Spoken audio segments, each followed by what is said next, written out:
So I thought it might be useful today to walk you through what is the concept of the political pendulum, and that those for who may know something about this, hopefully I can still find it somewhat elucidating for you, in that I'll present to you what the underlying principles are for the transcendence of the pendulum, in that what we can see and observe from historical precedents means that we can predict and ideally anticipate what will come out of both this current decade, but also, say, the next 20, 30, 40 years. So given that, we can first define the pendulum. I think it's best to look at it from a masculine to feminine point of view, in that the ruler or the social hierarchical political sphere will take on a aspect, and that's usually more feminine or more masculine in how it's organized. This is not to say it's more women or men in general. Say like the 20th century British Parliament was a very liberal, and we can call that very feminine way of dealing with both their domestic policy but also international policy.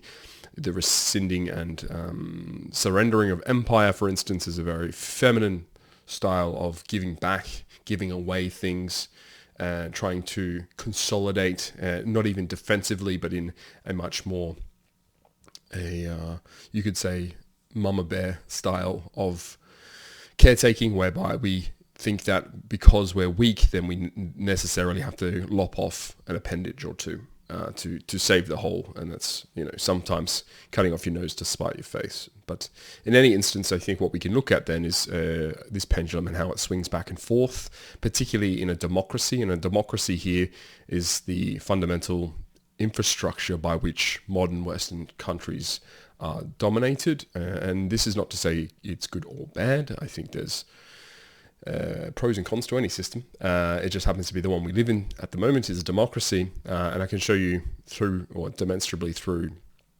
current procedures and practices how we will transcend a democracy and get to something like Napoleon, which is the presage to what a Caesar will look like in terms of the autocratic domination of a political sphere, of a body politic of the people, of the canaille, by one individual, and all else is downstream of that man. So the current system as it's structured allows you to go from almost a communistic policy, I think it, in the very feminine sense, a collectivized political system whereby everyone is treated as a indistinguishable cog that is able to be moved around without any definite features to them. And that we're treated as what they did in the USSR and early communist China, things like this, is people are interchangeable to all regards, and we won't allow you the freedom to choose many things, and everything's dictated to you by the collective. It's to say we've all got a say in which way the currents, but as we all know that those systems are ineffectual for keeping everyone happy, because all they do is make despair more common, and that's on the master side. So that's to say, collectively mastering a system in a democracy or something with voting. Usually, a party, particularly in the communists, will have party members, Bolsheviks, things like this, where they'll have a voting system for certain things. And it resembles what we call a democratic process in a lot of ways, but it ends up being this domineering system of collectivization, which we can think of as very feminine, because sticking together is not the masculine trait of leadership. Leading alone is the masculine trait, and so leading together, a committee, a politburo, if you will, is always going to be the feminine case for rulership. And now you can see that on the slave, and so we can plot this on the y-axis, where we have now a slave class, and that equivalent of the pendulum on that level, because obviously that swings all the way up to get something like the USSR. And when it comes to this side of things, you get much more banal and vapid egalitarianism, and which you can think of, as you see here, anything that's denoted by a removal of what makes us unique as people and a collectivization of what makes us common to each other. This destroys in modern society a lot of our own identities because we try to remove what makes us elite. So it's considered poor form to distinguish yourself positively, which is we're trying to remove only negative and positive differentiators to neutralize everybody to the same level. But this leveling, this mass leveling done through propaganda usually and state instruments such as policies, DEI, things like this, just is spawned out of this ideology, this egalitarianism, as its fondly normative usage happens to be predominantly from the European Union, for instance, but also other Anglosphere countries like Britain. Previously, I would say America as well was a leading light here, and this is particularly true from Reagan onwards. Reagan was the ultimate centrist in a very, I'd say, negative way.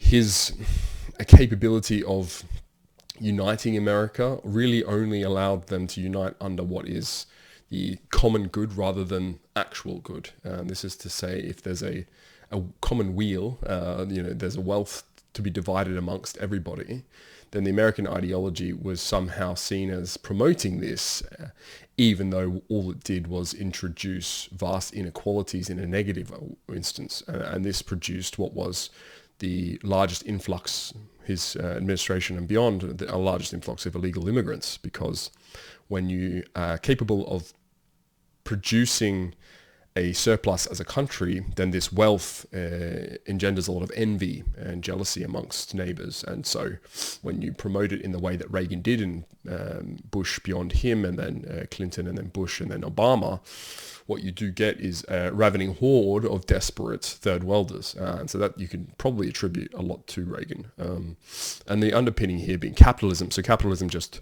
is a economic system. It has nothing else to do with politics necessarily. It makes and enriches people by a free market system. I don't think there's a negative or a positive with capitalism. It just is. And we coexist with that system of economics in that if you want something, the market will dictate the price, the supply, and you're part of the demand, or vice versa if you have your own business. When you start to swing the other way in the pendulum, because once you push things, and particularly you could see a lot of the socialist policies in the 50s in Britain, for instance, Harold Macmillan and all those Labourites throughout the 40s, 50s, 60s in the UK, pushed much closer to this socialist system. You had lots of social policies around housing, the NHS, and anything introduced in terms of tax rates, things like this, fiscal policies, all directed towards social policies, kind of trying to uplift the bottom and squish down the top. So you're anti-elitism as a function of collectivism. But then the pendulum eventually does swing. Once you put too much pressure on one side, you'll have the pendulum always recurse itself. And so what you do have in this expanding aperture of the pendulum, so each decade or each generation, and the push comes back and forth, then you will get much more momentum going through.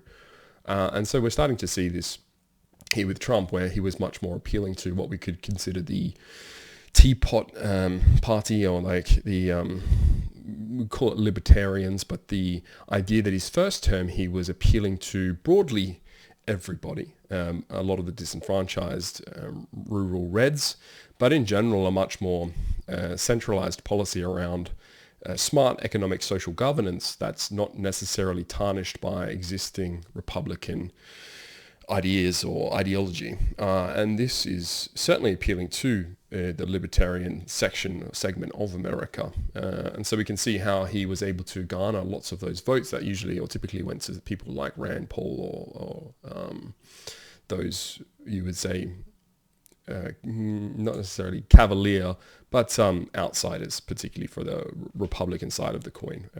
But in saying that, I think his capability of sweeping them through on his next election cycle was only possible because he won them in the first instance. I think if you ran on what was effectively the American patriotic front here, there isn't necessarily a contiguous line drawn from the slave class of the masculine directly to this new Donald Trump administration. You probably had some of those people preferring someone like maybe Vivek or someone who's completely around disestablishment of the regime, whereas Donald Trump is still a proponent of regime. It just happens to be his now, which is very masculine, and this is how we're starting to see this pendulum on its course towards this apex. Historically, we've seen something like a democratic system elect Hitler, and Hitler was what you could call somewhat akin to the Prussianism and socialism discourse, Oswald, or dogma that Oswald Spengler was a proponent of.